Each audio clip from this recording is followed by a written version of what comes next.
কুসুম যাকে পছন্দ করবে আমি তার সঙ্গেই ওর বিয়ে দেবো।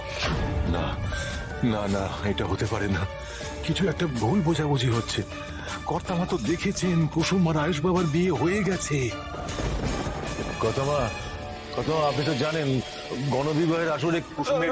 কি বলছো কাকা? গণবিবাহে জাদুকরে বিয়ে হতে যাবে কেন?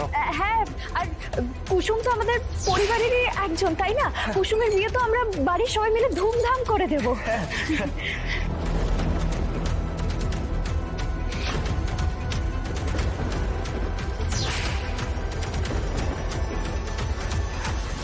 বাবা বাবা, শঙ্কর কাকা যদি মাকে সবটা বলে দেয় তাহলে জাদুকরকে আর ভাইদাকে কোনোদিনও মেনে নেবে না মা।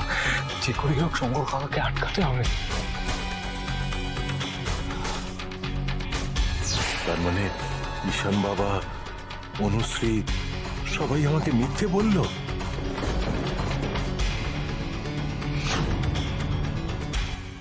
শঙ্কর, এ নাও, আজ তুমি ওর হাতে উপহার তুলে দাও। দাঁড়া এখানে। আজকে কুসুম এই বাড়ির লক্ষ্মী হয়ে বাড়িতে প্রবেশ করবে। সবাই মিলে কর্তামাকে অব্দি ঠকালো। কর্তামার চোখে ধুলো দিয়ে কুসুমের বিয়েটা দিল। এবার এটা আমি কর্তামাকে কি করে বলবো? শঙ্কর, আরো একটা খবর দিই তোমায়। আমার আয়ুষেরও কিন্তু বিয়ে ঠিক হয়েছে। এই যে শ্রীতমা পাত্রী।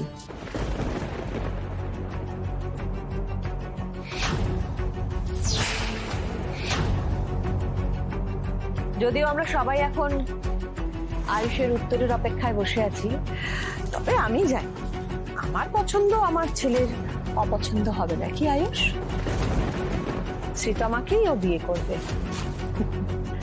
আর তাই ভাবছি আয়ুষের সঙ্গে কুসুমের বিয়েটাও আমি একই সঙ্গে দিয়ে দেব।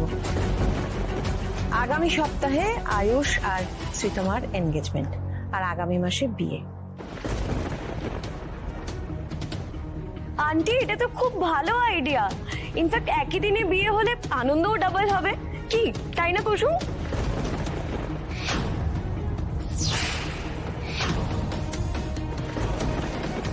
শঙ্কর, চুপ করে আছো কেন? ঠিক আছো তো তুমি? হ্যাঁ, 1 মাস পরে বিয়ে বলে তোমার চিন্তা হচ্ছে? বলেছে না কুসুমের বিয়ের দায়িত্ব আমার। ওকে সুন্দর করে সাজিয়ে গুছিয়ে শ্বশুর বাড়ি পাঠানোর দায়িত্ব আমার। সব আমি দেবো, তুমি কেন ভাবছো? আয়ুষ, আশা করি তোমার কোনো অসুবিধা নেই কুসুমের সঙ্গে একদিনে এক সময়ে বিয়ের মণ্ডপে যেতে।